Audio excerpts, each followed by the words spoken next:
Hi guys, welcome back to my channel. My name is Tess B.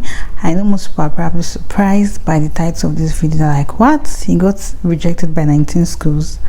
Yes, and I think one of the things that inspired me to make this video is because most people like to talk about the good parts of their life. You see lots of videos about people talking about how I got into all the schools I applied to, how I got into top 10 Ivy League schools, how I did this, how I did that.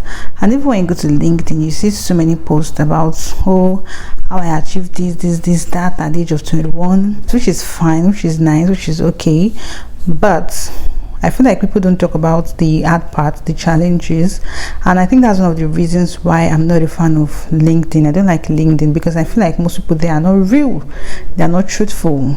I understand that everybody wants to make it sound like the genius, how I got into the 10 schools I applied to, how I did this, how I achieved that. I don't know, I feel it's going to make more sense when you talk about how hard it is for you to get to that stage that you are. It's fine for you to say, how I failed so many times before finally achieving this. You don't have to make it sound like, you are the genius and everything.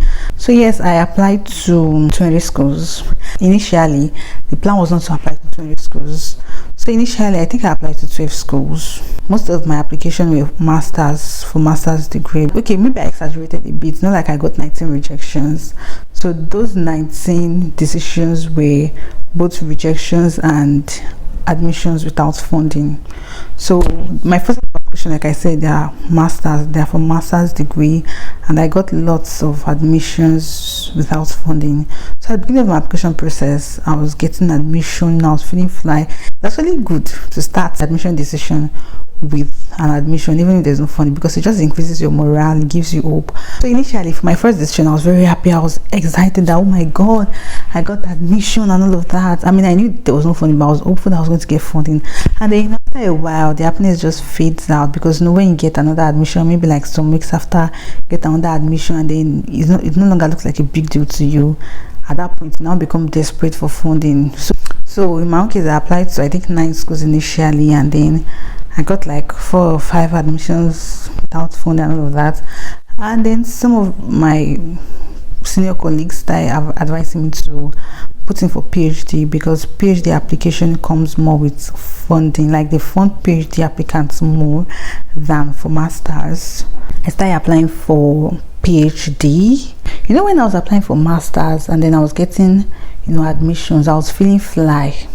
In my mind, I'm like, the only reason why I'm not getting funding is because it's a master's application. I was like, oh god, I should have applied for PhD. And then when I now switched things and then I started applying for PhD, guess what? Started getting rejections. So it was now very dicey. It was more like, okay, when I apply for master's degree, I get admissions but no funding. When I apply for PhD degree, I get rejections. So it was no longer fun. I was getting like rejections, admission no funding, rejections, admission no funding. Like literally all my PhD applications, I was legit getting rejections. I actually got to a stage whereby people that I started, like my friends that were starting the process like together, they already got admission with funding. They're already talking about their visa, and then I was still looking for admission with funding. It was almost like they all left me behind, because whenever we are together and we are talking, everybody's talking about my visa interview date, what are the things I should buy to US, this, that, and they already moved forward as regards their conversation. So I was no longer fitting into the conversation, because all they were saying, it was just like as if they left me behind. And at that point, I started becoming depressed. I started feeling really down. So initially, I didn't apply to 20 schools, but when I started getting unfavorable decisions, I just kept on applying. So I kept on applying, like I was not going to give up. I kept on pushing, I kept on applying, and it got to a point I got tired. I was just exhausted basically, because I think for me it was more of the mental stress, getting that rejection decision of, oh, we regret to inform you that blah blah blah blah blah. It's very, very depressing. So the advice I'm going to give in people out there is that when you're applying for graduate school, the mistake most people make is that they put their life on a pause because they're applying to graduate school. Like, okay, because you're applying to graduate school and you so much believe that you're going to get in, so you will then now put your life on a pause. You're not doing anything at the time, and they forget that, you know, getting into graduate school is like a 50-50 kind of thing. So for me, that was the mistake I made. I basically kept my life on a pause. At the time I wrote my GR and everything, that was when I just finished NYSC. Instead of me to apply for jobs or to try to get retained at my PPA, I was so sure, I was so confident that I was going to, you know, travel out, you know, I was going to get full funding and all of that, like I was going to leave the country. So I didn't even attempt to try to get retained. In fact, some of my bosses even tried talking me to getting retained, but I was like, in my mind, I'm like, oh no, I have better desire, I have better things waiting for me, like I have better plans for myself. And then I finished survey. I was not applying for a job, I was not doing anything. I just focused, like I put all my energy into the application process, you know, trying to prepare for my GRE, trying to get money, you know, for my TOEFL, trying to write my SOP, apply to schools, try to reach out to different professors. So I basically like kept all my energy was into the graduate school application process, so I wasn't doing anything. And then by the time it now began to like start dawning on me that I might not be traveling out again, because at that point I already almost exhausted all the schools I applied to. I already got almost all my decisions, so I already knew that I was most likely not, you know, get in. It was like, I won't say too late because it's not like there's a deadline, but for me it was almost like too late because I had literally wasted like almost a whole year at home doing nothing. So at that point I then started looking for a job. Then the whole lockdown, COVID to started and everything. God, I was really so, because of the lockdown, like the aftermath of the COVID lockdown, it became very, very hard to get a job because most companies were downsizing. I became really depressed, really depressed. And when I got to a point, I told myself that I was not going to apply again. Like, the idea is if you don't get any admission, you're supposed to try again the following application cycle, you know, try again to apply. But me, I was like, no, I'm never going to apply again. That, in fact, next application cycle, I'm not applying again in my life. I literally gave up. It was something one of my friends did, Kunle. I'm mentioning his name because I want to use this opportunity to, you know, give me a shout out, because there was something he did for me at the time that I don't think I'll forget anytime soon. It was like there's this school that he really wants me to apply to, that you understand that I don't want to apply again and all of that because of what I'm going through mentally. So he offered, he said that I should give him my details, that he's going to apply to the school on my behalf. Like all he just needs is I think my SOP or something, like just my stuff. That's all. Then he's going to do the application process for me. It might sound like, oh no, he picked it some of it, but like it really touched me, you understand? Although I didn't give him because I was so adamant. I was like, do not bother, like I'm so not interested, don't worry. So I literally already gave up, and like I said, at that point it was very, very hard for me to get a job. I was not getting any job. That was the time when I now moved to tech. So I was like, okay, since there's no job and I can't travel out, so I can as well just get a tech skill, since the world is now moving towards tech. So I started learning UI UX design, and I had a friend then, Jerry, who was mentoring me into tech and all of that. So, and actually one of the reasons why I was learning that UI UX is not majorly because I wanted to be a tech person or something. It was like the major reason was I needed something to distract me at the time. As much as I tried to cut away with my friends, every day I was still thinking about it, I was still depressed. So I needed something to distract me, something to distract my mind, something new, something different. And that was why I was really desperate to looking for a job, because I knew that if I could get a job, like I'm going to meet new people and everything, and then I'll forget, like I won't be that pained that I wasted my time, I wasted my resources, I wasted all my savings into the application process. So that was why I learned tech, and then it worked, because when I started learning, it started getting interesting. At that point, my mind was ready to totally like leaving the old jackpot thing, like traveling out and everything. So it actually kind of worked, like it got me distracted. My current school, the school I am, was one of the schools that like it was the last school I applied to. and it was a dime something. Like at that point I already gave up. By that time I was already learning tech. So yeah, I applied to this my current school April ending.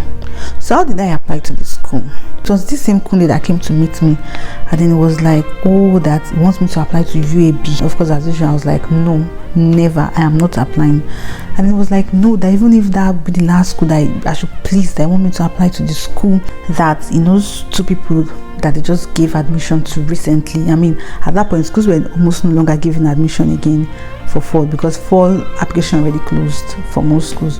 So it was like, it's no people, two people that they just give admission, that it feels like I should apply to that school, this is that. I was like, I'm honestly not going to apply. And then it really convinced me. And then one of my friends too, Noimat, she too, because she got admitted to the school, she applied like since like December period. So she was also like, I should apply this, that. They both of them tried to convince me, and I was like, nope. I was like, I have a feeling that if I apply, I'm going to get rejected. I mean, so all the schools I've been applying to, I'm getting rejected, so I'm also going to get rejected by this. So there's no point. I'm just going to be the usual result, so there's no point wasting my time. Plus I didn't have money to apply to any school again. And then Kunle and Tomiwa is also another of my friend. Kunle and Tomiwa offered to pay for my application fee.